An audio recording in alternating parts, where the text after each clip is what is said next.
She sacrificed her virginity to a disabled CEO to save her mom. Now pregnant, his next move shocked everyone. Welcome back to Beyond Color Stories. I'm James, and I'm so glad to have you here. How many of my loyal viewers are with me right now? Drop a comment saying I'm here. I really want to know who's ready for today's story.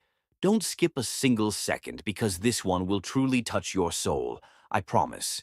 If you haven't already, make sure to subscribe to the channel so you never miss a story. And now, let's dive straight into the story. Jenny Gold had always believed that life, no matter how cruel, would leave a small door of hope open if you searched hard enough.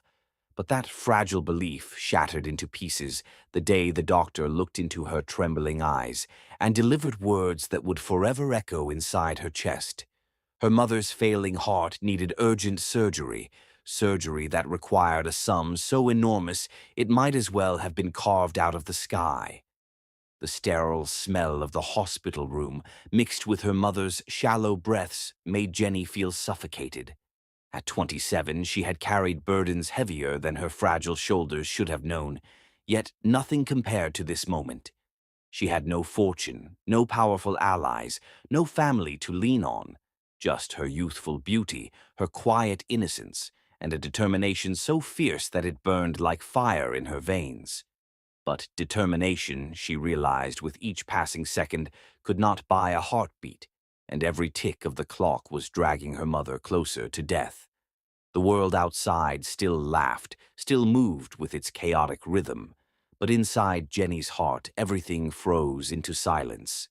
She walked out of the hospital that evening, the air thick with smog and despair, her trembling hands clutching a worn handbag that contained nothing but unpaid bills. Every step felt like an anchor dragging her down, every glance from strangers like an accusation of her helplessness.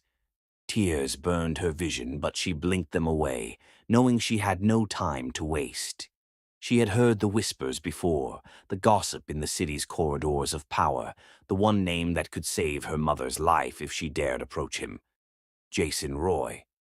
Jason Roy was a man both feared and admired, a billionaire whose empire stretched across industries, a figure spoken of in hushed tones at charity galas and corporate meetings. But behind the legend was the man confined to a wheelchair, the result of a tragic accident that had taken not only his ability to walk, but, as rumors claimed, his ability to love or feel compassion. They called him ruthless, merciless, a man who could slice through emotions the way his sharp eyes cut through business contracts. Approaching him was like walking into a den where the lion waited with teeth bared, and Jenny knew it. Yet desperation claws away at pride, and desperation had already consumed her. She spent the night pacing in her dim apartment, the shadows of the flickering bulb making her feel like ghosts watched her from the corners. Every time she closed her eyes, she saw her mother's pale face, heard the weak, fragile voice calling her name. The thought of losing the only person who had ever loved her unconditionally was unbearable. By dawn, with swollen eyes and trembling resolve, she decided she would walk into Jason Roy's office. She did not know how, she did not know what she would say, but she knew this: she could not leave without his help. The corporate tower where Jason ruled from was a world away from her reality. Its glass walls shimmered in the sunlight, reflecting the city below like a kingdom carved out of steel and power. The lobby itself intimidated her. Marble floors stretched endlessly, chandeliers glittered above, and every worker moved with mechanical precision, as though time itself bowed to the CEO inside. Jenny's heart raced as she walked toward the elevator, her legs heavy, her palms sweating so much she could barely grip her bag. People stared at her, the security guard, the receptionist, the executives rushing past. She was out of place in her simple dress and worn shoes, but she lifted her chin, telling herself she was not here for them. She was here for her mother. When the elevator doors opened on the top floor, she stepped into silence. The corridor was long, lined with art pieces she could not name, their silent beauty mocking her desperation. At the end of that corridor was a set of heavy doors, carved from dark wood, guarding the lair of Jason Roy. She paused before them, her heart pounding so violently she thought it might burst through her ribs. She almost turned back, but then her mother's weak smile flashed in her memory, and she pressed her trembling hands against the doors. The room inside was vast, cold, and intimidating. Large windows stretched across the wall, offering a view of the city skyline, but the man who ruled that kingdom did not look out of them. Jason Roy sat behind an enormous desk of black mahogany, his wheelchair angled slightly, his gaze fixed on the papers before him. He did not lift his eyes immediately, as though her presence was no more significant than the air that slipped under the door. His aura filled the space, sharp, commanding, suffocating. Jenny's breath caught in her throat as she took a hesitant step forward. "Mr. Roy." Her voice quivered like a fragile note breaking in the wind. Only then did his eyes lift. Sharp, piercing, and cold, they met hers with such intensity that she almost stumbled backward. His face was handsome, but carved with years of bitterness, his jaw strong, yet shadowed by a permanent frown. The silence between them stretched, growing heavier by the second, until finally his lips curved. Not in kindness, but in a cruel, mocking smirk. "You must be desperate," he said, his tone like glass shattering on stone. The words pierced through her chest, and yet she forced herself not to collapse. She told him about her mother, about the surgery, about the money she could never dream of earning. Each sentence felt like stripping away a layer of her soul, exposing her vulnerability to the one man least likely to show mercy. Her voice cracked, tears burned her eyes, but still she pleaded. Jason leaned back slightly, studying her as though she were an artifact to be dissected. His gaze lingered on her trembling hands, her quivering lips, the innocence in her eyes that screamed of a life not yet broken. Until now. The silence stretched again, suffocating her, and for a fleeting moment she thought she saw a flicker of something human in his expression. But it vanished as quickly as it came. "I could give you the money," he said slowly, his voice calm, almost too calm, like a predator circling its prey. "But nothing in this world is free." Her knees nearly buckled. "Please, I'll work. I'll do anything." His smirk deepened, cruel and knowing. "Work? You think I need another secretary, another maid? Number what I want." His eyes burned into hers, and she felt the ground tilt beneath her feet. "What I want is your innocence. Give me that, and your mother lives." The room spun. Her breath hitched, her heart slammed against her ribs so violently it hurt. She felt her soul tear apart at the seams, disbelief clawing at her mind. Did he just... Her lips parted, but no words came. Tears blurred her vision until Jason's cold face became a blur. The world narrowed to the sound of her racing heartbeat, to the unbearable silence pressing down on her. She wanted to scream, to run, to disappear. Yet behind her closed eyelids, she saw her mother again, frail and fading, whispering her name. Her pride crumbled. Her innocence felt like ashes slipping through her fingers, slowly, painfully, with every fiber of her being screaming against it. She whispered the word that would seal her fate. "Yes." The smirk on Jason's lips widened, but his eyes, those sharp, merciless eyes, flickered with something unrecognizable. She didn't notice. All she felt was the weight of her choice crushing down on her chest. A choice that would not only change her mother's destiny, but bind her to a man she barely knew, a man the world called a monster. And in that chilling silence, as the city lights burned beyond the glass windows, Jenny Gould's life took a turn from which there would be no return. The heavy silence of Jason Roy's penthouse swallowed Jenny whole as she stood frozen just inside the doorway, her trembling fingers clutching the thin strap of her worn handbag like it was her last lifeline.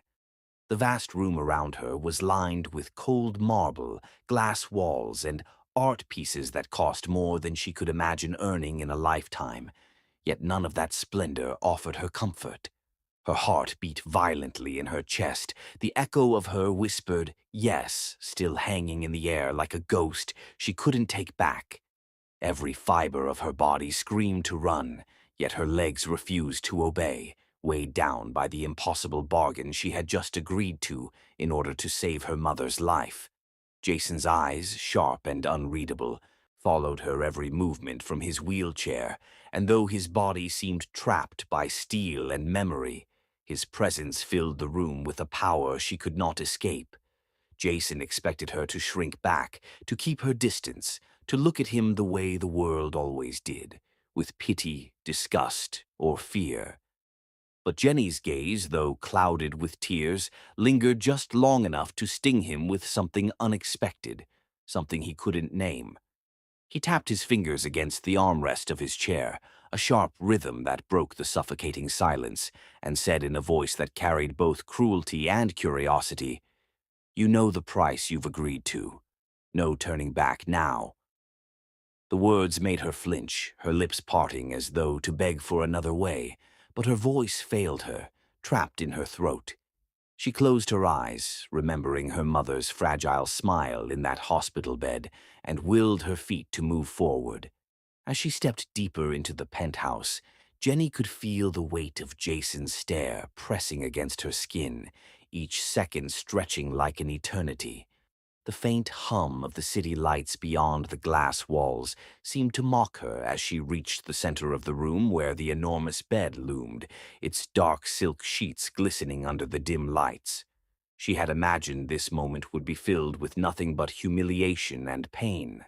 But when Jason wheeled closer, the shadow of something softer flickered in his eyes before vanishing behind his mask of steel. He lifted a trembling hand, scarred and weathered by time, and for a moment it hovered in the air between them, uncertain. Jenny's chest rose and fell unevenly as she realized he wasn't touching her with the hunger she expected, but with a hesitation that almost looked like reverence. Her innocence, the very thing she was surrendering, made her heart ache with shame. Yet when Jason's palm finally brushed against her arm, she was startled by the warmth in his touch. It wasn't rough, not cruel like the deal he had forced upon her. It was almost careful, as if he feared she might shatter like glass under his hand. Jenny's breath caught, and she turned her face away, not wanting him to see the tears that burned at the corner of her eyes. But Jason noticed. He always noticed. "You think I want to break you," he whispered, his voice lower now, hoarse, as though speaking cost him more than he wanted her to know. She didn't answer because she didn't know what to believe. His reputation as a ruthless monster, or this fleeting glimpse of humanity that contradicted everything. The night unfolded slowly, painfully, with every second dragging her further into the unknown. Jason touched her again, and her soft sob escaped, piercing the thick walls he had built around his heart. That sound, fragile, desperate, unguarded, awakened a hunger in him that had nothing to do with her body. It was a hunger for something he had buried decades ago, something he thought he no longer deserved, the closeness of another soul. His hands, though scarred, traced her skin with a gentleness that surprised even him, and he hated how much he wanted her to see him not as a crippled shell of a man, but as someone still capable of being desired. Jenny, trembling and torn, felt each touch like fire and ice, ashamed of the weakness that made her lean into him instead of pulling away. But with every hesitant caress, her mind screamed louder. This is wrong. This is not love. This is survival. And yet her body betrayed her, shaking not only with fear but with the strange, unwanted awareness of his closeness. Jason, sensing her confusion, pulled back just enough to search her face, and for the first time in years, he felt something close to fear. What if she saw the truth, that behind his cruelty and demands was a man broken beyond repair, desperate for something he had no right to claim? The thought unsettled him, and in that moment, the ruthless CEO who commanded empires felt powerless before the soft innocence of the woman standing before him. When the night finally reached its inevitable climax, Jenny clutched the sheets beneath her with white-knuckled fists, her soft sobs echoing in the silence. Jason, holding her as though he didn't trust himself to let go, closed his eyes against the storm raging inside him. He had thought it would be simple, a transaction, nothing more. But the moment her warmth pressed against his cold, lifeless body, something inside him cracked, something that left him shaken and breathless. He didn't know if it was desire, regret, or the dangerous beginning of something he could not allow himself to feel. Jenny, however, couldn't stay. The moment his grip loosened, she fled from the bed, gathering her clothes with trembling hands, her chest heaving with shame and fury at herself for surrendering. Jason sat there, paralyzed not just by the chair, but by the weight of the emptiness she left behind. He didn't call her back. He didn't stop her when she slipped out into the cold night, clutching her clothes against her body as if they could shield her from the scars carved into her soul. The penthouse felt darker, emptier without her, and for the first time in decades, Jason felt his chest ache with something he couldn't name. He lowered his head into his hands, her scent lingering on the sheets, her sobs echoing in his mind, and the cruel truth struck him. This bargain had changed everything, and he could never go back. But as the city lights flickered outside his window, Jason's jaw tightened. His mind whispered a dangerous promise he couldn't voice aloud. She thinks she can leave me behind. She thinks this was only one night. But she doesn't know yet. She's mine now, whether she wants to be or not. The next morning, as the first rays of dawn broke across the city skyline, Jenny found herself standing outside the hospital, her arms wrapped around her trembling body. She had spent the night in silence, unable to wash away the memory of Jason's touch, unable to forget the cruel bargain she had made. The weight of her sacrifice pressed down on her like an invisible chain, and yet, when she walked into her mother's hospital room and saw her lying peacefully after surgery, tears of gratitude spilled from her eyes. The doctors confirmed what Jenny had prayed for. The operation had been a success. Relief filled her chest, but it was tainted, poisoned by the knowledge of how she had purchased that miracle. Every smile from her mother pierced her soul, for behind each smile was the secret she could never share. She whispered reassurances, kissed her mother's forehead, and promised that everything would be fine, even as her heart felt torn in two.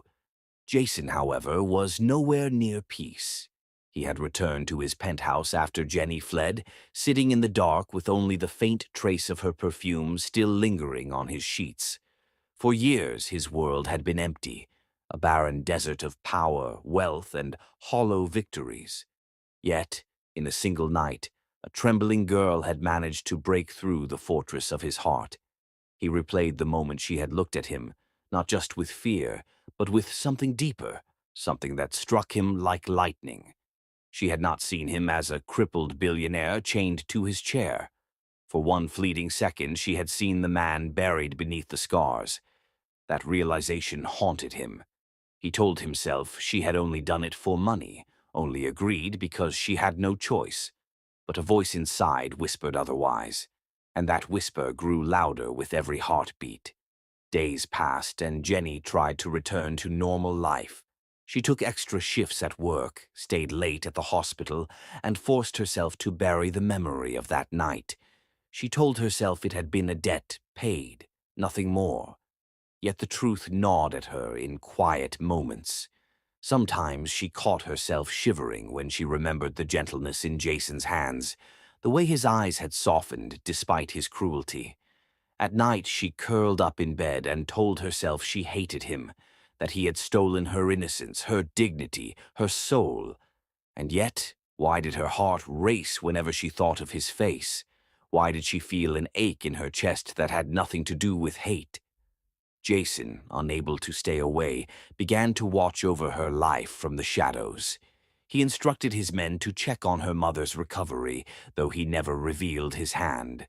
Anonymous gifts began arriving at Jenny's small apartment, expensive medicines for her mother, fresh groceries, and even flowers, though no name was ever written on the cards. Jenny suspected who they came from, and every time she held one of those items, her emotions clashed violently. She wanted to throw them away, to scream that she didn't want his pity or his money anymore. But when her mother smiled and said how blessed they were, Jenny bit her tongue, forcing the truth deeper into her heart, where no one could reach. One night, after a long day of work and worry, Jenny returned home exhausted. The hallway of her small apartment building was quiet, shadows stretching across the cracked walls. She balanced a paper bag of medicine in her arms, her thoughts heavy and scattered. But when she reached her door, she froze. Under the pale silver light of the moon, a figure waited. The sleek black wheelchair gleamed softly, its owner sitting with a presence that dominated the silence around him. Jason Roy. Jenny's breath caught in her throat, her pulse quickening as if her heart itself had recognized him before her mind could. "Jason," she whispered, her voice unsteady, though she hadn't meant to speak his name aloud. He turned his head, his eyes finding hers in the dim glow of the hallway. They were sharp, but beneath the steel there was something else, something unreadable. "I came to see how your mother is doing," he said simply, his deep voice steady, carrying no trace of arrogance, only quiet determination. Jenny's chest tightened. She wanted to believe him, to accept his words at face value, but the way his gaze lingered on her made her feel bare, exposed.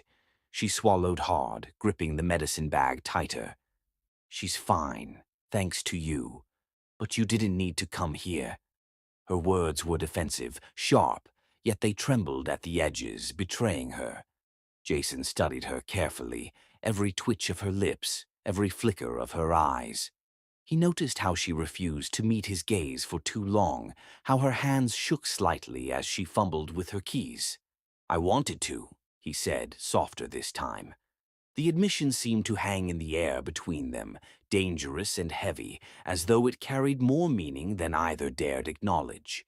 Jenny's heart pounded as she unlocked the door, but before she could slip inside, Jason's voice stopped her. "Jenny." She froze, her hand still on the knob, her back to him. Slowly she turned, and the intensity in his eyes nearly crushed her. "You think I'm a monster," he said, his tone laced with bitterness and something else, pain. "You're not wrong. But that night, you gave me something I can't forget, something I never thought I'd feel again."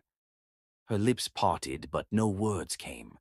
1,000 emotions tangled inside her, anger, sorrow, fear, and a dangerous spark of longing she didn't want to admit. She wanted to scream at him, to tell him he had no right to speak, as if he had been the one wronged. Yet, in the shadows of his gaze, she saw something raw, almost broken, and it made her chest ache in ways she couldn't explain. "Don't say things like that," she whispered finally, her voice trembling. It was just a deal. Nothing more." Jason's lips curled into a faint smile, though it was laced with sadness. "You can keep telling yourself that," he murmured, "but I know the truth." Jenny felt her knees weaken, the weight of his words pulling her into a whirlpool of emotions. She wanted to shut the door, to lock him out of her life forever. But a dangerous part of her, the part she tried to silence, wondered if the truth he spoke of was the same truth she feared to admit to herself. As she finally slipped inside, closing the door with trembling hands, she leaned against it, her heart pounding violently in her chest. On the other side of the wood, Jason lingered for a long moment, his shadow stretching across her door like a silent claim. For the first time since that night, Jenny felt truly afraid.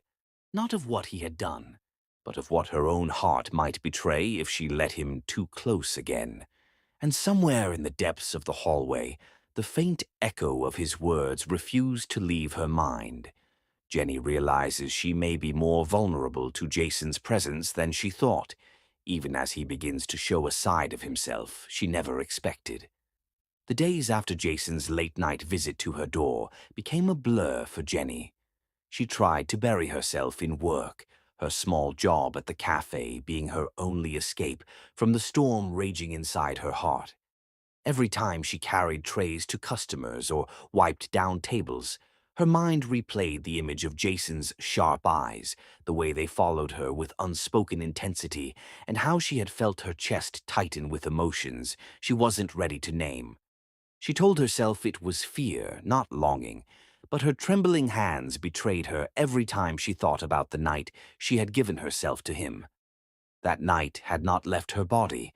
It lingered in her soul like a flame she couldn't extinguish, no matter how hard she tried.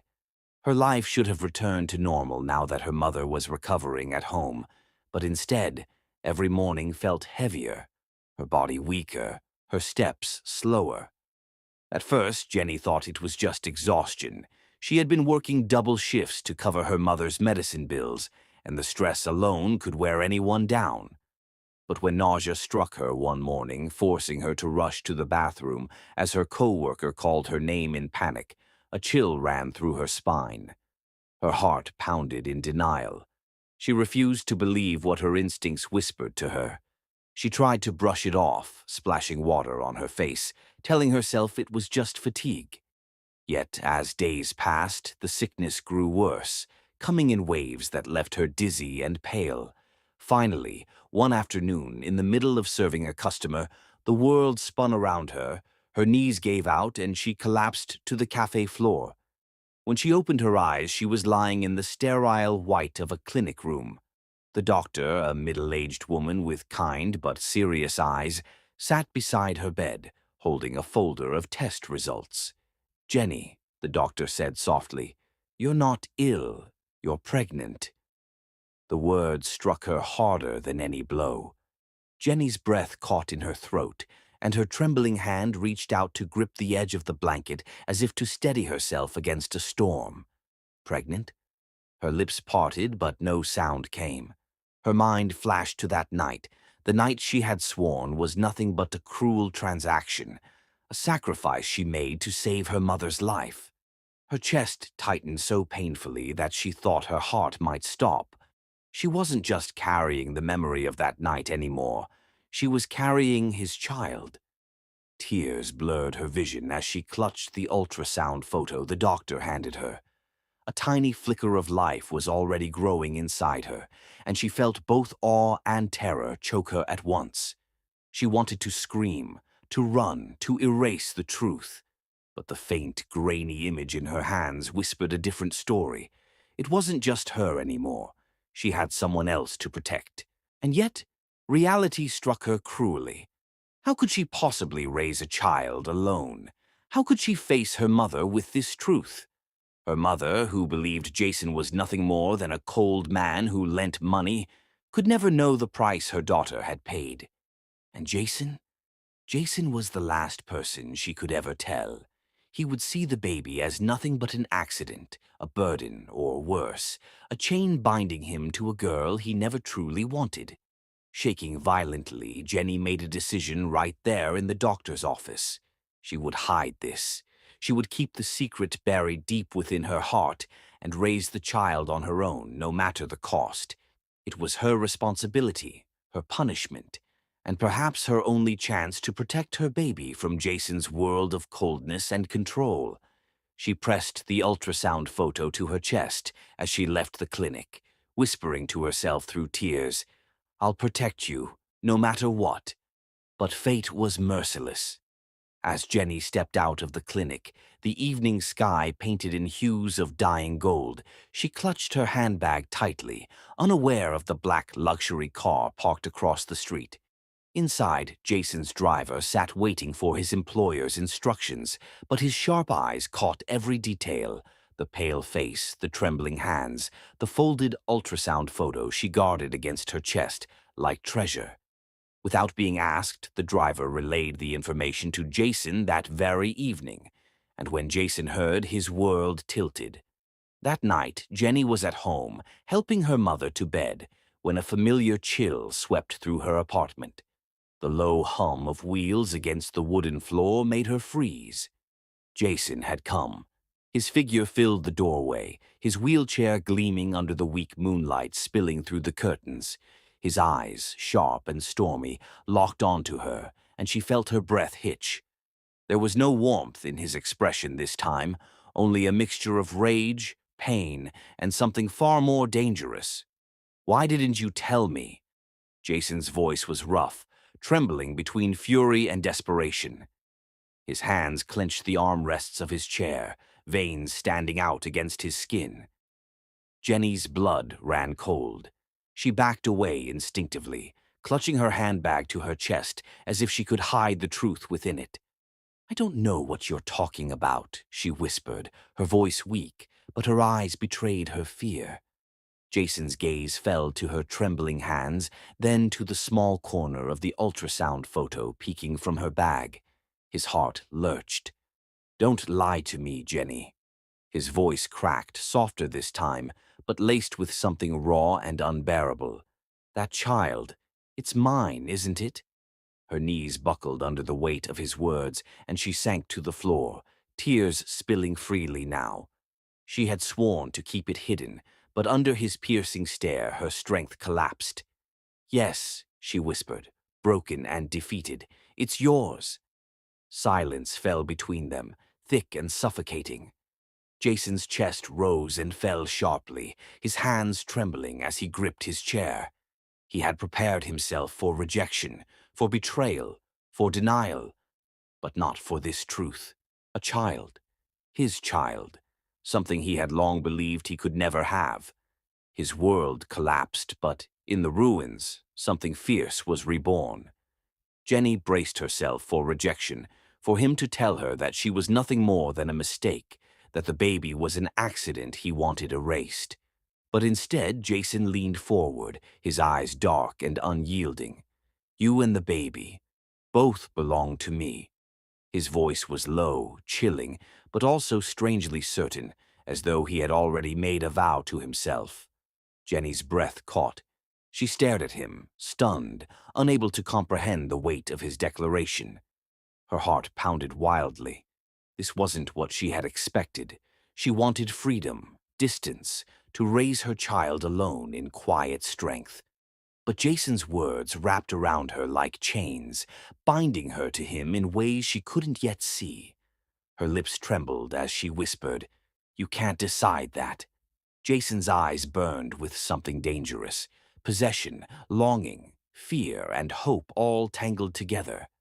"Watch me," he said, his voice steady now, carrying a promise that chilled her to the bone. For the first time, Jenny realized that no matter how much she tried to run, Jason had already marked her. And now, with the baby growing inside her, there was no escape. Her world had shattered in one night, but this was only the beginning. The night after Jason's declaration shook Jenny's world. Silence wrapped around her like a heavy blanket, suffocating and relentless. She sat on the edge of her small bed, trembling as her mother slept peacefully in the next room, unaware of the storm raging in her daughter's chest. Jason's words echoed over and over in her head. "You and the baby will belong to me, no matter the cost." It wasn't just a threat. It was a vow, one that carried both protection and danger in its tone. She tried convincing herself he was bluffing, that he would grow tired and leave her alone, but a part of her already knew the truth. Jason Roy was not a man who made empty promises, and especially not one who let go of what he claimed. True enough, the very next morning a black limousine waited outside her apartment building, gleaming like an omen under the soft rays of dawn. The chauffeur, a sharp man in a black suit with a polite but firm smile, greeted her and informed her that Mr. Roy wished to speak with her. Jenny refused at first, clutching her mother's hand, insisting she had no intention of being dragged into his world. But within the hour, Jason himself appeared, his wheelchair gliding silently into her modest home, his presence as commanding as ever. He didn't shout, didn't beg. He simply looked at her with an unwavering, steel-like gaze and said, in a tone that allowed no room for argument, "Pack your things, Jenny. You're coming with me." Her protests came like a storm. She screamed, cried, accused him of trying to control her life, of buying not only her body but her future. Her voice cracked when she told him that she would never forgive him for chaining her in golden cages, that what he called protection felt more like a prison sentence. But Jason remained, calm, his expression betraying only the faintest flicker of pain. He let her shout until she grew breathless, then quietly replied, "You think I want this? You think I don't know what it feels like to cage myself every day in this chair? But I will not let my child live in fear, in poverty, or without a father. You may hate me, Jenny, but you will not deny my child a life I can give them." His words struck her like lightning, tearing through her fury with raw truth. Before she could respond, he signaled to his staff, and within hours she and her mother were moved into his mansion, an intimidating fortress of wealth and silence. The mansion's grand halls and towering ceilings made Jenny feel small, like a bird trapped inside a gilded cage. Every luxury was laid at her feet: silk sheets, expensive dresses, gourmet meals, but none of it felt like freedom. She refused to smile, refused to be grateful, because in her heart she knew she hadn't chosen this life. And yet, beneath Jason's cold, unyielding commands lay glimpses of a man who cared in ways she couldn't ignore. He ensured her meals were carefully prepared to suit her pregnancy cravings, sending food back to the kitchen if it wasn't exactly right. He personally attended her medical checkups, sitting stiff and silent in his chair, his sharp eyes softening whenever the doctor spoke of the baby's heartbeat. More than once, Jenny woke in the middle of the night to see a faint glow of light from his study, where he sat surrounded by thick medical books. His face was pale with exhaustion, his hands trembling as he flipped through the pages, his aging eyes strained by the small text, but he kept reading, learning everything he could about pregnancy, childbirth, and fatherhood. One evening, curiosity overcame her bitterness. She tiptoed down the hallway and paused outside his study door, which was left slightly ajar. Inside, Jason sat slumped in his wheelchair, his head resting against his hand, his voice low and trembling as he whispered words never meant to be heard. "What if my child looks at me one day and sees nothing but a broken man in a chair? What if they grow ashamed of me? I can give them the world, but I can't stand and hold them. I can't run with them. God, will they hate me for it?" His voice cracked, raw, and stripped of all the armor he usually carried. Jenny's chest tightened, her heart softening against her will. For the first time, she didn't see the cold, controlling CEO. She saw a man haunted by his own scars, terrified of being unworthy of love. She pressed a hand to her belly, tears gathering in her eyes as she realized he wasn't just fighting for control, he was fighting against his own demons. But before she could step inside, before she could speak the words that burned in her throat, the sound of high heels clicking against marble shattered the fragile moment. She turned, startled, just as the echo of a confident voice filled the mansion's grand hall. "Jason?" The name rolled off the woman's tongue with familiarity, dripping with entitlement. Jenny froze, her stomach twisting with unease. From the shadows of the entrance emerged a woman tall and stunning, her presence commanding in a way that made Jenny instinctively feel out of place. Her hair gleamed like spun gold under the chandelier. Her red dress hugged every curve, and her eyes sparkled with an arrogant certainty as they landed first on Jason, then on Jenny. Jason stiffened, his calm mask faltering for the briefest second before returning in full force. His fingers tightened on the armrest of his wheelchair, his jaw set hard. The woman smiled, though it was anything but kind, and with a voice that sliced through the air like a blade, she announced, "You didn't tell me you had company. Or should I say, competition?" Jenny's breath hitched, dread crawling down her spine as Jason's lips parted, his silence saying more than any words could. And then the stranger's next words struck like a cruel whip, shaking the fragile balance in the mansion. "I'm Cassandra," she declared with a cruel smile, eyes glinting with possession. "Jason's fiancée." The air in the mansion grew heavy, the walls themselves seeming to close in as Jenny's world tilted on its axis. Her heart pounded violently, her mind spinning, and she realized with horror that her fight for freedom had only just begun. The heavy silence of the mansion lingered after Cassandra's dramatic entrance. The echoes of her heels still clung to the polished marble floor, her perfume like poison in the air, even after she had stormed through the grand doorway. Jenny stood frozen in the living room, her heart racing so fast she could hear it pounding in her ears. She pressed her hands against her stomach protectively, as though her unborn child might sense the venom in Cassandra's words. Jason's face had turned into a stone mask, his jawline sharp, his lips pressed into a thin line, but the faint tremor in his hands betrayed the storm boiling inside him. He sat rigidly in his wheelchair, staring at the door Cassandra had exited, and though his eyes looked like steel, his knuckles were white as he gripped the armrests. Cassandra's words had been designed to kill, each insult like a dagger. She had leaned close to Jenny before leaving, her flawless red lips curling in mockery as she hissed, "You think carrying his child makes you anything more than a parasite? He doesn't love you. He pities you, just like the world pities him. You're nothing but a gold digger clinging to a broken man's fortune." Jenny had wanted to scream back, to fight, to defend herself and the baby she carried, but her throat had closed up.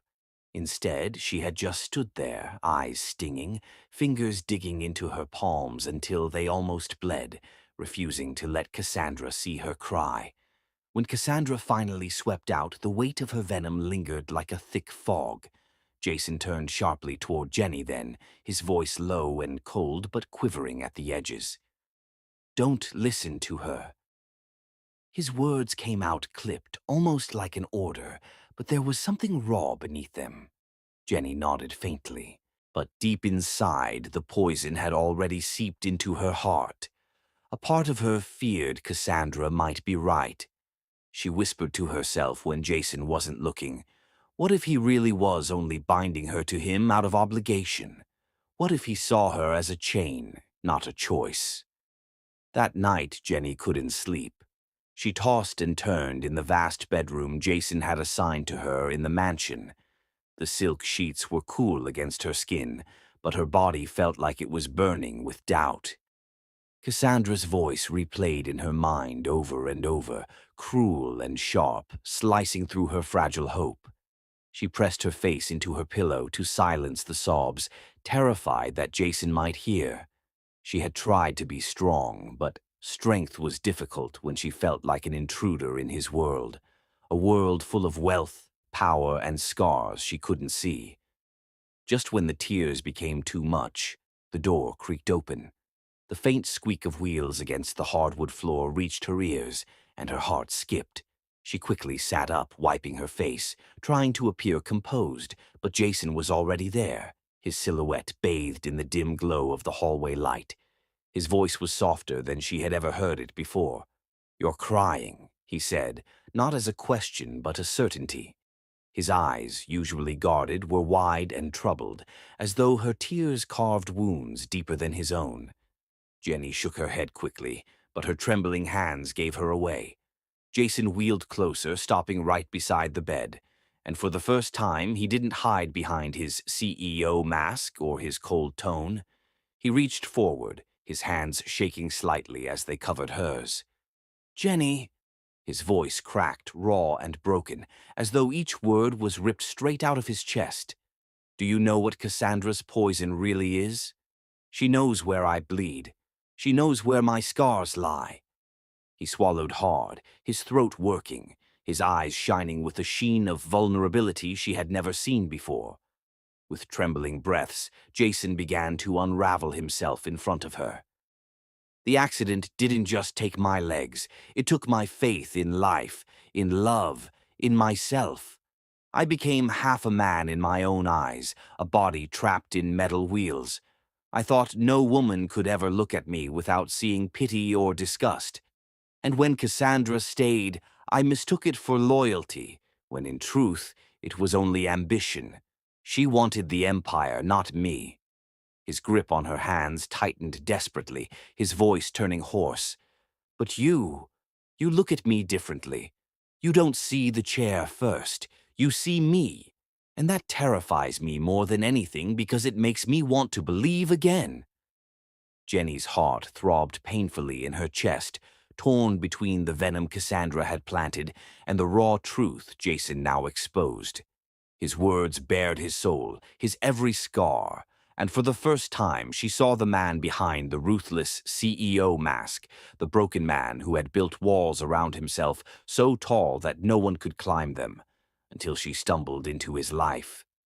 Her lips trembled, wanting to tell him that she did see him, that she saw more than the wheelchair, more than the scars.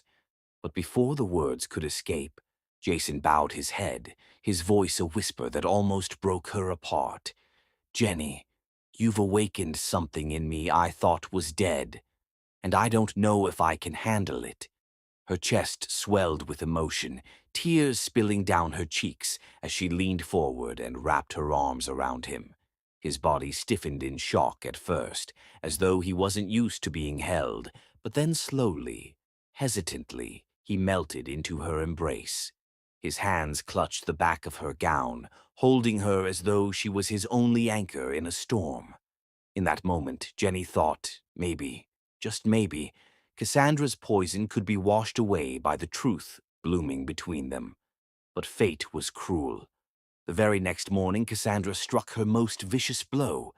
Headlines exploded across every major media outlet, pictures of Jenny leaving Jason's mansion, her figure carefully framed to emphasize her belly, paired with cruel captions. CEO Jason Roy keeps mistress in his mansion. Illegitimate child rumors confirmed. The words were venom wrapped in ink, plastered across newspapers, trending online, whispered in every cafe. Jenny froze when she saw the articles, her blood turning to ice. Her hand instinctively covered her stomach again, shielding her baby from a world that now called it a mistake. Jason found her clutching the newspaper in trembling hands, her face ghostly pale. His expression turned to thunder, his fury so sharp that the air itself seemed to crackle. "Cassandra!" He spat the name like a curse, his fists tightening until his knuckles went bloodless. He wheeled closer, his eyes burning with rage, and for the first time, Jenny saw the dangerous CEO everyone in the city feared, a man who could destroy empires with a single command. But when his gaze turned to her, that fury softened, replaced by something much deeper. He reached for her chin, lifting her face gently, and whispered fiercely, "Don't you dare believe their lies. You're not my mistress. You're the mother of my child, and I will burn this world to the ground before I let them destroy you." Jenny's lips parted, her heart pounding. For a moment she believed him, believed in the fire of his words, yet still the shadows lingered, the poison Cassandra had left behind, the cruelty of the world outside their fragile bond. Could she truly survive the storm brewing around them? And as Jason swore vengeance against Cassandra's betrayal, Jenny's trembling heart wondered something she didn't dare speak aloud. Was this fierce protection born of love or possession? The scandal spread like wildfire, burning faster than either Jason or Jenny could contain. What had started as Cassandra's venomous whispers had now turned into bold headlines splashed across every business paper, entertainment magazine, and digital screen. Billionaire CEO caught with mistress. Jason Roy's illegitimate heir. Gold digger traps aging mogul in wheelchair scandal. The cruel words echoed in Jenny's mind like hammers striking an already fragile heart. Paparazzi camped outside the mansion gates, their cameras flashing even at midnight. Their voices shouting cruel questions that cut deeper than any blade. She couldn't step outside without being cornered. Even the short trips to the hospital for her checkups became nightmares of insults and accusations. Her mother's name, her late mother, the woman Jenny cherished, was dragged mercilessly through the mud, reporters labeling her a failed woman who raised a scheming daughter. Jenny's tears burned as much from rage as heartbreak. Jason's fury was volcanic, yet even his immense wealth and power couldn't erase the stain Cassandra had deliberately left. Inside the mansion, he gathered his board of directors, slamming down newspapers with trembling hands, his voice sharp enough to break glass. "Do you think I care for your gossip columns?" he roared, but the board members didn't flinch. One gray-haired man cleared his throat, speaking with cold detachment. "Jason, it isn't about gossip. It's about reputation. If you don't sever ties with this woman, you risk everything. The company, our investments, the shareholders. We can't stand by this scandal." Their words weren't just threats. They were daggers aimed directly at Jenny's soul. She stood hidden in the hall as Jason defended her with everything he had, his voice thunderous, his wheelchair slamming against the polished floor. "She is not a mistress. She is the mother of my child. She is mine." But the board's reply was merciless. "Then you are finished." Jenny's chest tightened. She knew he was risking everything, his company, his empire, the dignity he had built brick by brick for her.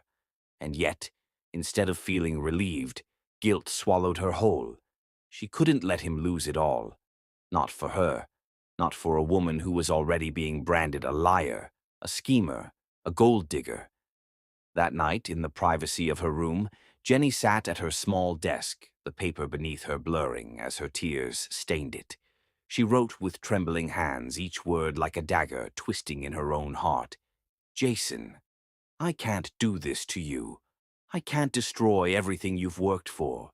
You deserve a future free of shame. And our baby deserves peace. Forgive me for being weak. Forgive me for walking away. Yours, always, Jenny." The next morning, Jason wheeled into her room, expecting to find her as always, maybe angry, maybe distant, but still there. Instead, he found emptiness. The closet doors were open, clothes missing. The drawers were half empty. And on the desk, the folded letter lay waiting like a silent executioner. His hands shook as he picked it up, his aging eyes fighting to focus on the words. With every line he read, his chest constricted as though an invisible fist was crushing the life out of him. His lips whispered her name, Jenny, but the sound was hoarse, broken, unrecognizable even to his own ears. In that instant, the mansion that had always been his fortress felt like a hollow shell, cold, suffocating, unbearable without her presence. He didn't wait for his driver. He didn't wait for an escort. He rolled himself out into the storm that had been brewing all day. The skies wept as if sharing his grief, rain cascading down in sheets, soaking his suit until it clung to his frail frame. The wheels of his chair splashed mud onto the streets, but he didn't care. He shouted her name into the roaring thunder, his voice breaking again and again, his lungs straining as if every call might be his last. "Jenny, Jenny, please." People on the sidewalks turned to stare, some whispering, others pitying, but none dared stop him.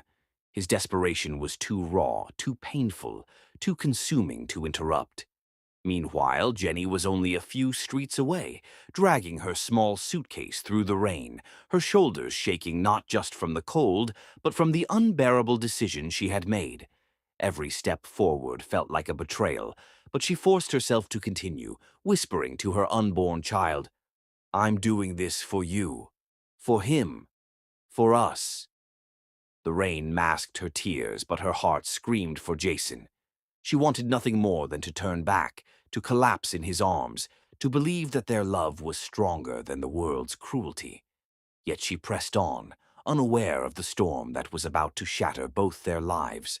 When Jason finally spotted her through the blur of rain and headlights, it was as though time itself froze.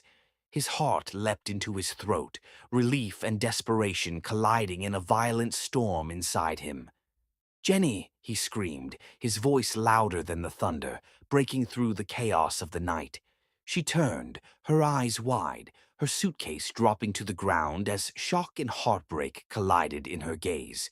She saw him, soaked, trembling, his wheelchair wheels spinning furiously against the flooded street as he fought to reach her. For a moment their eyes locked and everything, the scandals, the board, the lies, melted away. It was just him and her, their souls crying out for each other. But fate had a crueler plan. From the corner of her vision, Jenny saw blinding headlights slicing through the rain.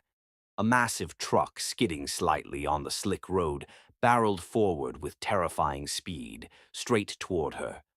Her scream pierced the night as her legs froze, paralyzed by fear, her body unable to move. Jason saw it too. In that instant, the world narrowed down to a single choice. Without hesitation, without thought for his own life, he hurled his body and chair forward, propelling himself into the truck's path with a force born not of strength, but of love.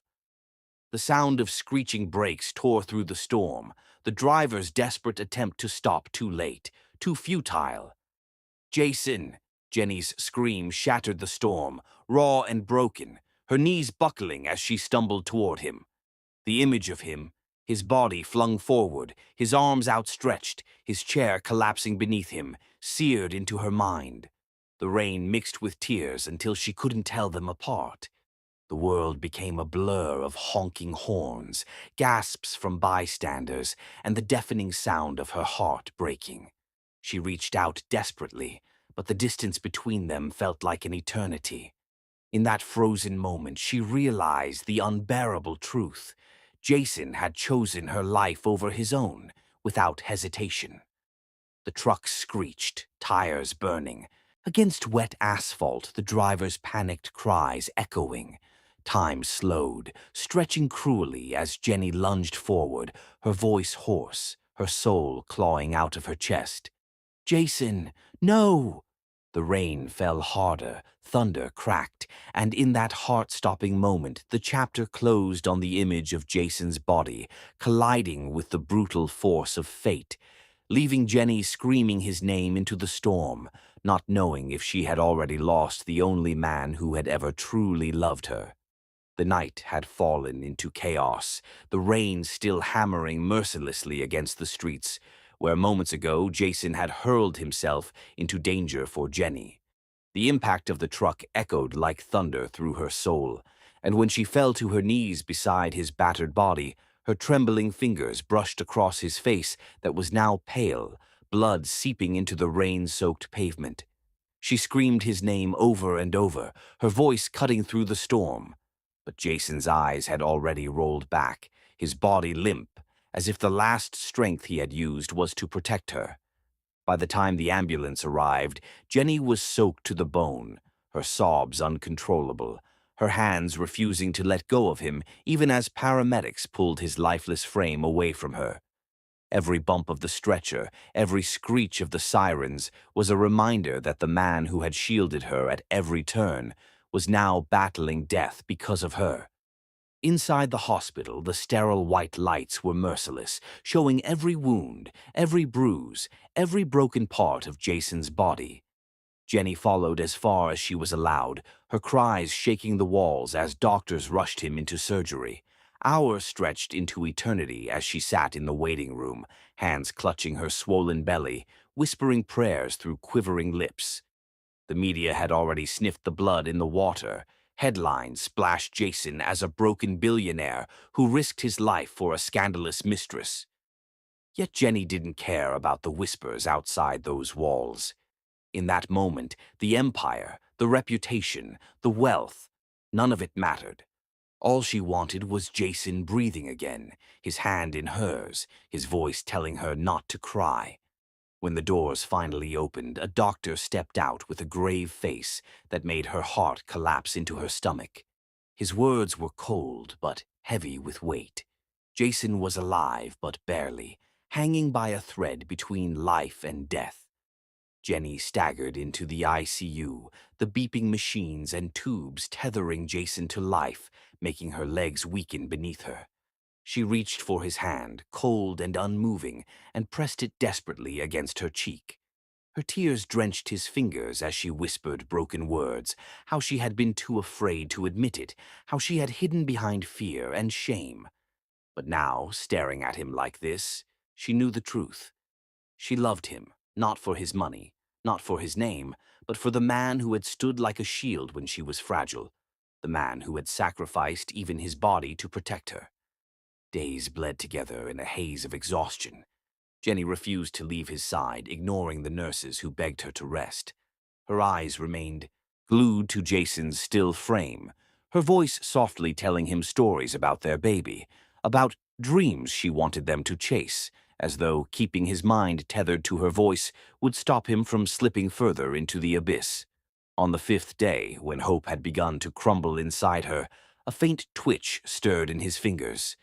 Jenny gasped, her tears falling fresh as she leaned close, begging him to open his eyes. And then, weakly, painfully, Jason's lashes fluttered. His tired eyes opened, landing first on her swollen belly before dragging upward to her tear-streaked face. A faint, almost broken smile tugged at his lips as he whispered hoarsely, "You saved me once. Now let me save you forever."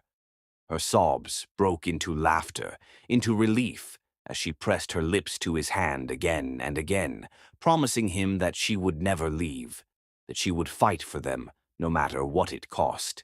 But the moment of joy was fleeting.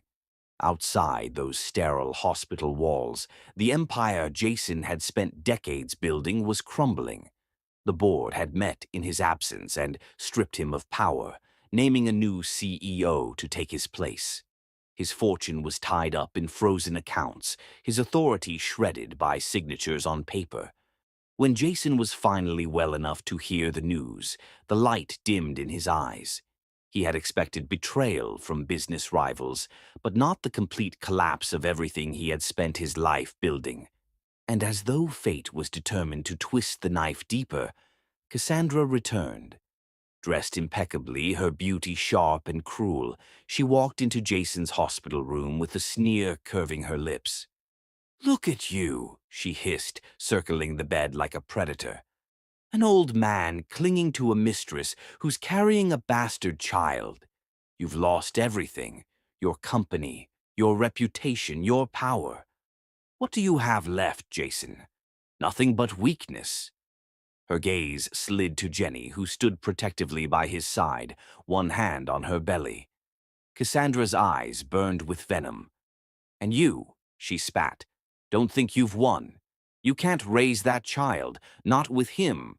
She pointed at Jason's broken body, her words dripping like poison. "He's unfit, too old, too weak. I'll take that baby, and you'll have nothing." Jason's chest heaved, his face contorted in fury, but his injuries kept him chained to the bed, his voice too weak to lash back the way he wanted. Jenny stepped forward instead, her trembling body shielding him. "You will never touch my child," she said, her voice shaking but fierce, tears blazing in her eyes. Cassandra only laughed cold and sharp. "We'll see about that. The world already believes the worst of you.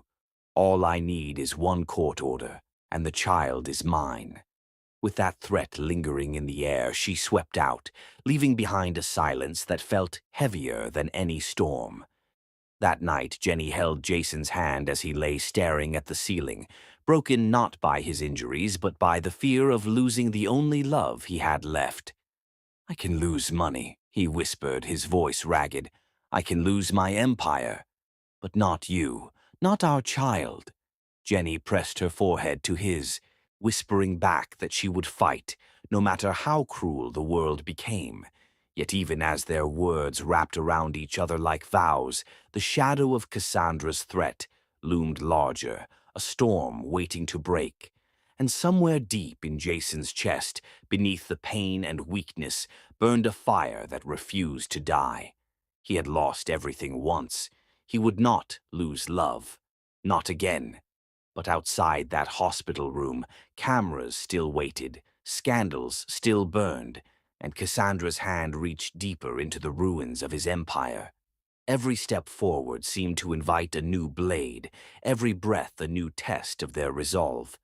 And as Jason drifted into restless sleep that night, Jenny sat awake by his side, clutching his hand, whispering to their unborn child that no matter what came next, their family would stand together. Yet in her heart, fear curled tight, for she knew Cassandra was not one to threaten idly, and the battle for love had only just begun.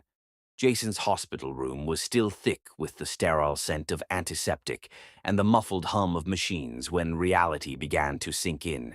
His empire was gone. Cassandra had returned like a storm, determined to tear apart whatever remained of his already fragile life, and the only anchor he had left in the chaotic sea was Jenny, whose tear-stained face, swollen belly, and trembling hands made him realize he had already gained something far more powerful than money could ever buy. For a man who had spent decades hiding his insecurities behind the iron walls of power, reputation, and wealth, Jason now found himself stripped bare, left vulnerable in a way he never thought possible, his wheelchair feeling heavier, his once commanding voice softer. Yet through that weakness emerged a truth that could no longer be ignored. Jenny was his strength, the only force that had kept him alive when he had no will left to breathe. The following morning, as newspapers splashed headlines of Jason's downfall across their front pages, fallen CEO cast aside by board, disabled mogul loses empire to scandal. Jenny walked into the hospital room with fire in her eyes, carrying not shame but resolve, and for the first time Jason realized she was no longer the fragile girl society mocked, but a woman who had discovered her own voice, her own courage, her own power, and she was willing to wield it for him.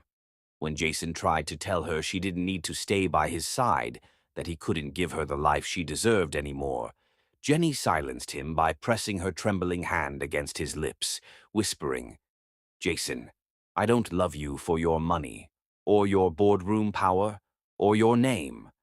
I love you for the man who wheeled himself into the rain, screaming for me, ready to give his life for me and our child." Later that day, as reporters crowded outside the hospital, desperate to feast on the scandal, Jenny stunned them all when she stood before the flashing cameras, her heart hammering in her chest, her body shaking but her voice rising steady and strong as she declared her truth. "You all want a story about Jason Roy, the man who lost everything, but I will tell you the truth. He is the man who gave everything. He gave his safety, his pride, his heart to protect me and our child, and I choose him. Not his empire, not his fortune. Him." The crowd gasped, stunned, some jeering, some moved.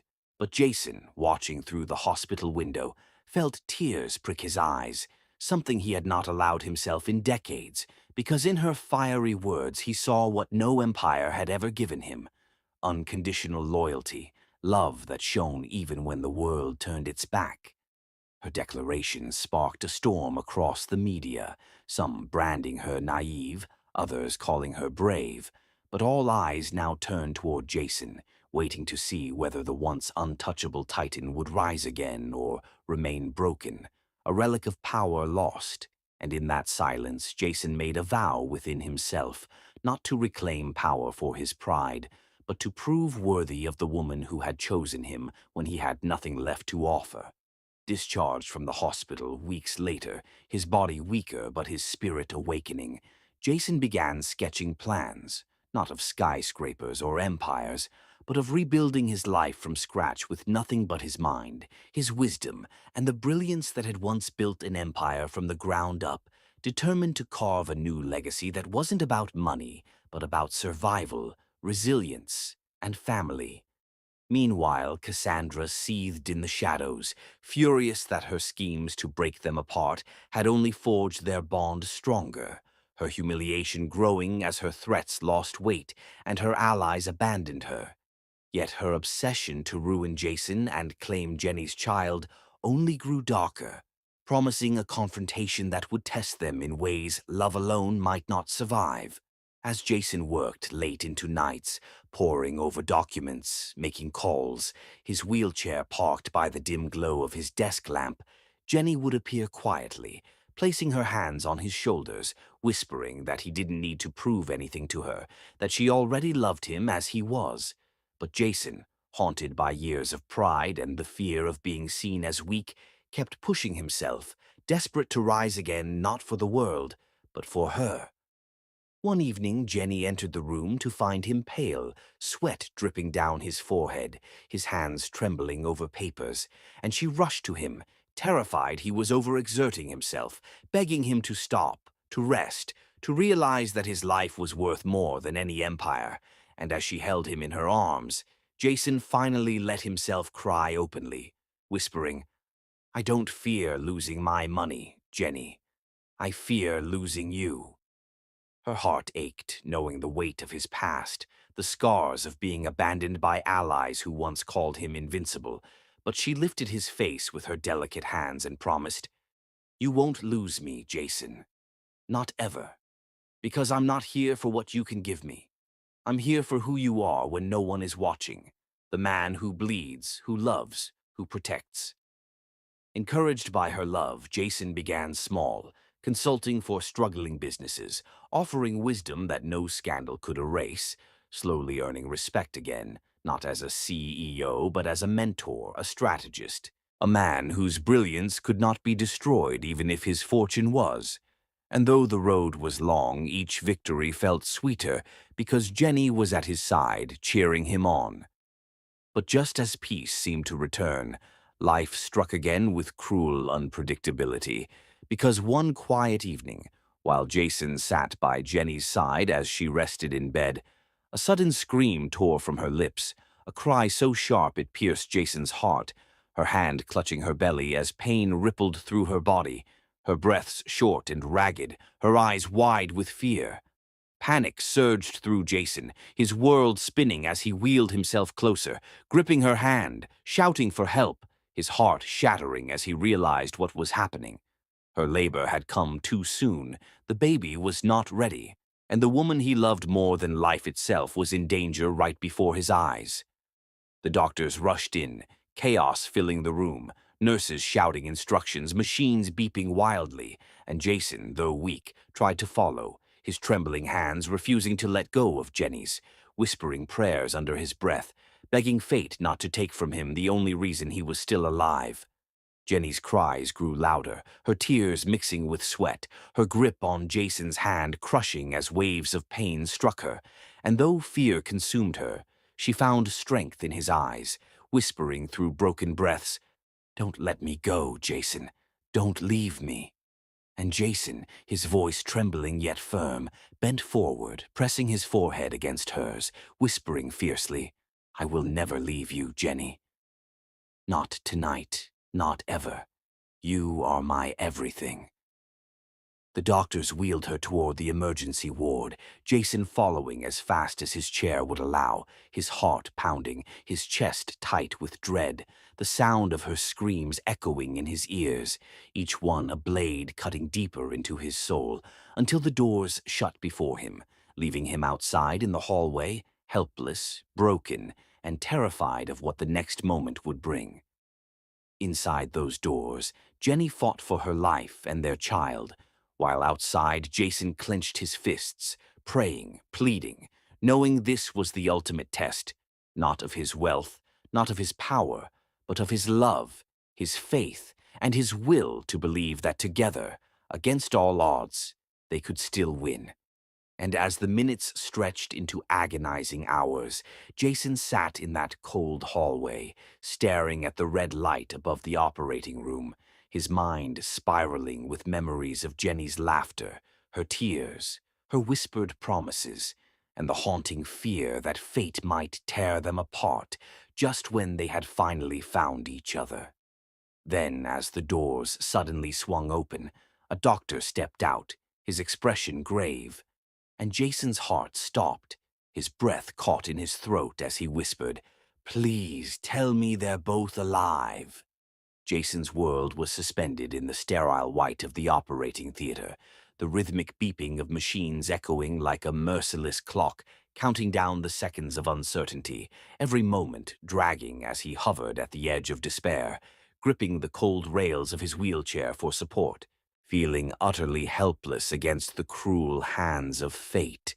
The doctors' faces were tense, their movements precise, their eyes darting between monitors as they prepared him for the worst news a man could hear.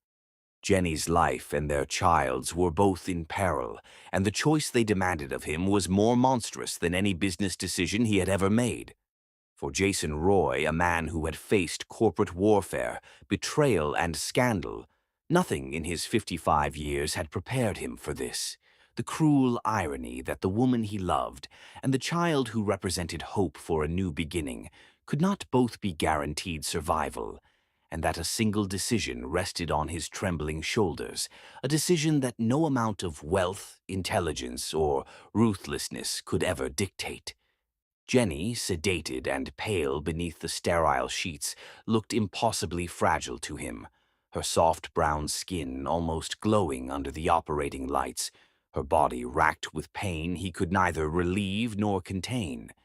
Her long, dark lashes rested against her cheeks, smudging faint traces of earlier tears, and Jason's chest constricted as he recalled every moment they had shared.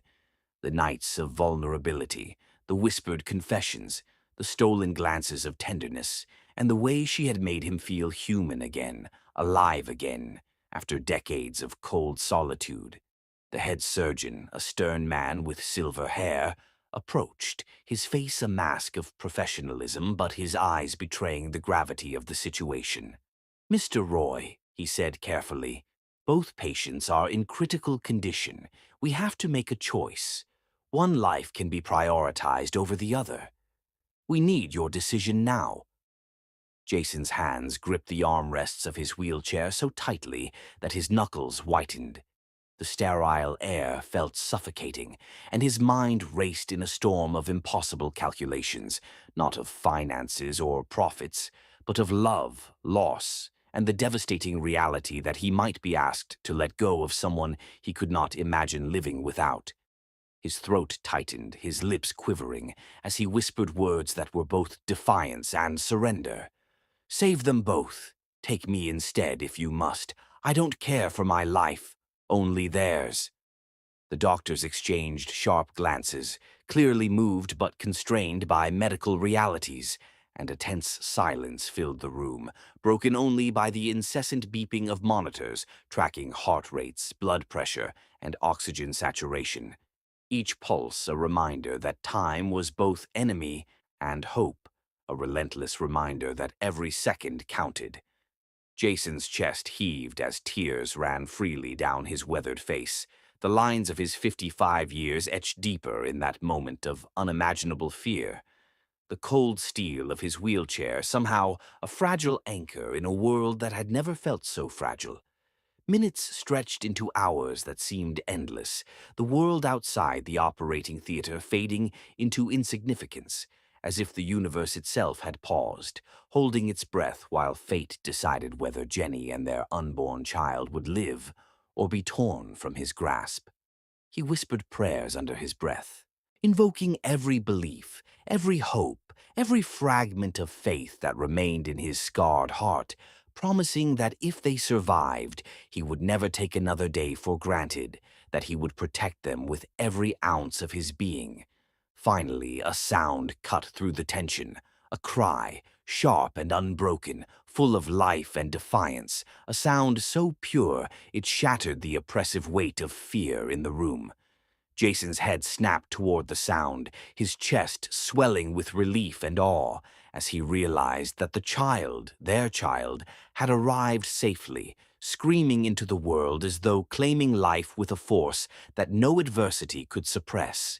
He pressed his hands to his face, weeping freely, the tears mixing with the sweat of exhaustion, and whispered brokenly, "You're alive, both of you. Thank God you're alive." Jenny's eyes fluttered open, weak but bright with recognition, and she whispered his name, hoarse yet full of love. "Jason," she murmured, her fingers curling weakly around his hand, finding warmth and strength in his grip. He leaned forward, pressing his lips gently against her forehead, murmuring back, "I'm here. I'm not going anywhere. I've got you, always."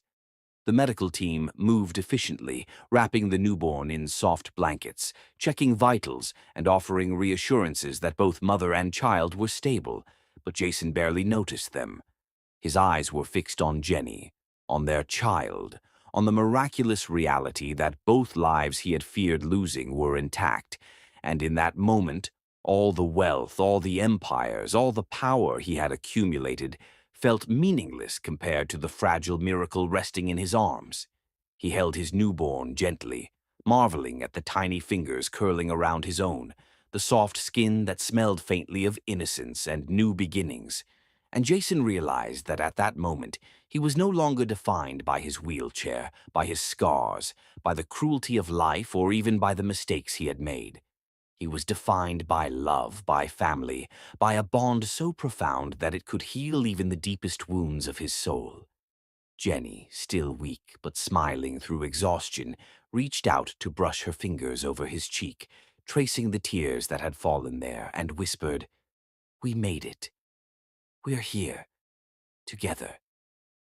Jason pressed a gentle kiss to her lips, savoring the warmth, the life, the promise of a future, and whispered back, "Yes, together, forever."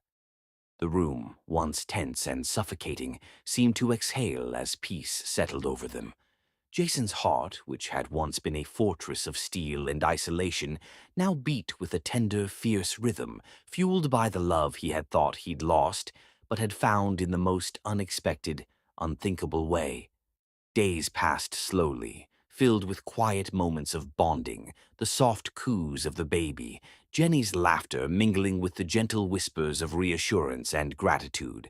And Jason, though still physically broken, felt a completeness he had never known, a transformation deeper than any corporate conquest, more enduring than any empire's walls, because it was built of love, trust, and the miraculous life they had created together.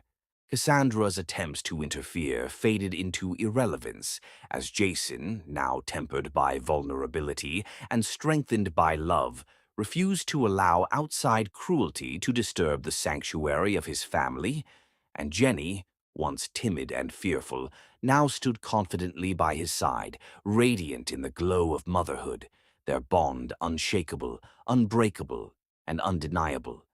In the quiet of the night, Jason would sit in his wheelchair, the baby cradled carefully against his chest, Jenny leaning into him, and he would whisper words of devotion, promises he intended to keep, and quiet gratitude for a love that had conquered fear, scandal, pain, and loss, a love that had transformed him utterly, body and soul. "I was broken," he whispered one night, his voice hoarse yet tender. "And you healed me, Jenny. You and this little miracle. You've given me everything I never thought I deserved." Jenny smiled, brushing her hair from her face, exhausted but serene, and replied softly, "We healed each other, Jason. We survived. We loved. We never gave up. And now nothing can ever take that from us." Months later, as they walked together in the sunlit garden of their home, their baby laughing softly in Jason's arms, Jason finally let himself smile fully, unguarded, free from the chains of fear, power, and past pain. The wheelchair still carried him. His body still bore the marks of life's cruelty, but his heart was unshackled, overflowing with love, purpose, and a joy that no adversity could touch. The world that had mocked them, judged them, and doubted them could never understand the depth of the bond they had forged in fire and tears. Jason and Jenny had faced death, scandal, betrayal, and fear. And yet here they were, alive, whole, and deeply in love. a family stronger than any empire or fortune could ever create. And as Jason held his child, watching Jenny's radiant smile, feeling the warmth of their tiny hands against his chest, he knew without doubt that their story, once cruelly twisted by fate and fortune, had finally found its perfect ending. A love born of desperation had blossomed into a life of unthinkable beauty, a legacy of devotion that would echo through every heartbeat, every laugh, every quiet moment for the rest of their days. Jason Roy, at 55, broken in body but reborn in spirit, was no longer the cold, ruthless CEO of the past.